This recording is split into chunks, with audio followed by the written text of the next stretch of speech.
Magandang araw po sa inyong lahat. God is good. Ako pala si John Timoteo, 59 years old, na taga Poblacion, Pandi, Bulacan.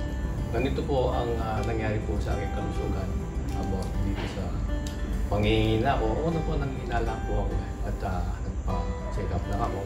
Na-diagnose po ako ng lung cancer na stage 4 last 2022. Nag-take po ako ng chemotherapy at saka mga ibang gamot po, laboratory, ganun po, bago po ako nag-undergo ng chemotherapy. So, madali-talita po ay naka 8 cycle po ako.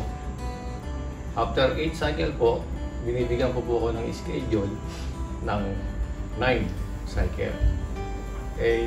That time, naramdam ko po sa sarili ko na nanginginig. Iba na po yung pakiramdam ko, kaya po I decide stop muna ako yung chemotherapy ko sa hospital.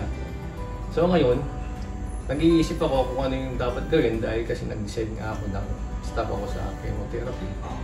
So, bigla ko naman pong nadinig sa DCIS na interview ni Juan Bernal Arcega.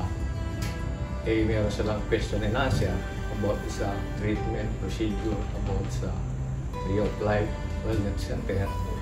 Madalit-salita po, salamat sa Diyos, nakarating po kami kaagad dito dahil po mabilis po yung decision.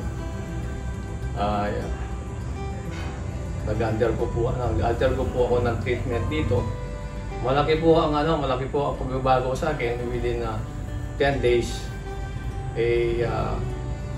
Yung mga dating mga nararamdaman ko tulad ng yung paglalakad ko, balance ako, ayun po ay na-restore po yun.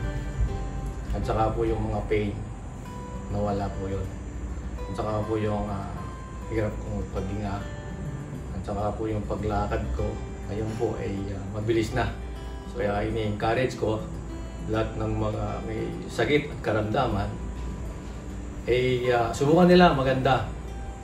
Dahil kasi ako mismo ang nakaramdam sa sarili ko, marami po yung before and after na resulta. And one thing pala, marami po yung pinabago po ng lifestyle ko dito.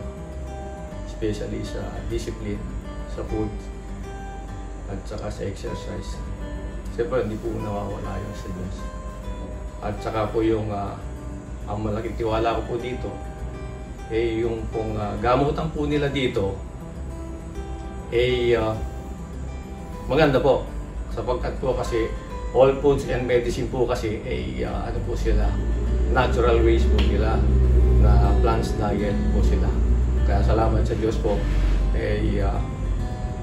ganun po yung na-discover nila at yun nagagamit nila sa mga katulad ko may sakit. Kaya po maraming salamat sa Tree of Life.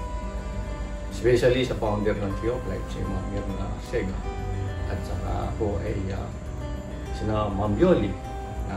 All staff po dito, mga mabayad at mga Diyos na tao.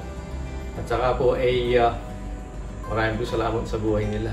Kaya po sa Diyos ang pagpupulit.